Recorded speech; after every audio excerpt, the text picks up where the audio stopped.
In the 6th month of Elizabeth's pregnancy, God sent the angel Gabriel to Nazareth, to a town in Galilee, to a virgin pledged to be married to a man named Joseph. The virgin's name was Mary. The angel went to her and said, "Do not be afraid. I have great news for you. There'll be a Savior born. But I'm not married yet. And you must marry Joseph. So you will have a son.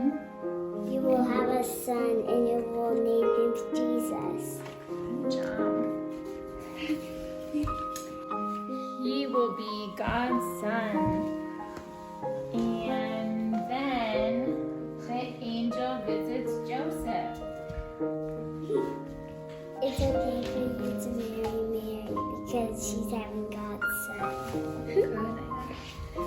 And then in those days, Caesar Augustus issued a decree that a census would be taken of the entire Roman world, and everyone went to their own town to register. So Joseph also went to the town of Nazareth in Galilee.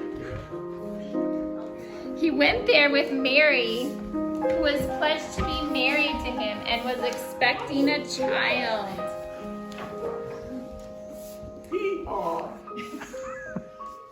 While they were there, they arrived in Bethlehem. While they were there, it was time for the baby to be born. But Joseph went around and looked for a room for them to stay, and there was no room in the inn. No room? No room? There's no room anywhere. And the guy told us we had a stable and you could stay there. Well, I guess we'll have to stay in the stable then. So they went to the stable. I can be right behind here. Good.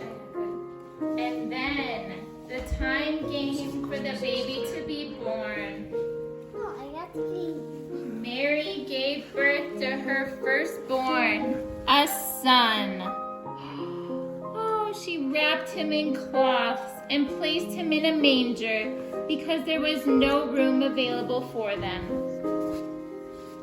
Then there were shepherds living nearby in the fields, watching over their flocks at night.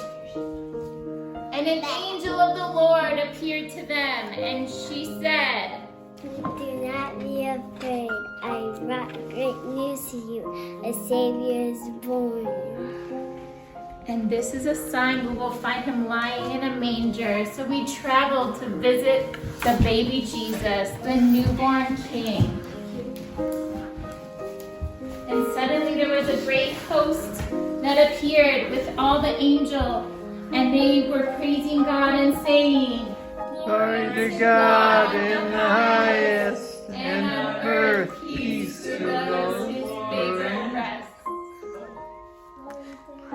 So we went to Bethlehem to see what had happened, to see that which the Lord has told us about. There was also at that time a star that appeared in the east, and the wise man, they came from great distance. We don't even see him already. They knew what the star meant, that it knew that the baby Jesus had been born, and they traveled far from the east, bringing gifts with their camels, and they brought gold and frankincense and myrrh. Field and fountain, moor and mountain, caroling onward so. And the world rejoiced, for a Savior had been born, and Jesus grew in wisdom and stature and favor with God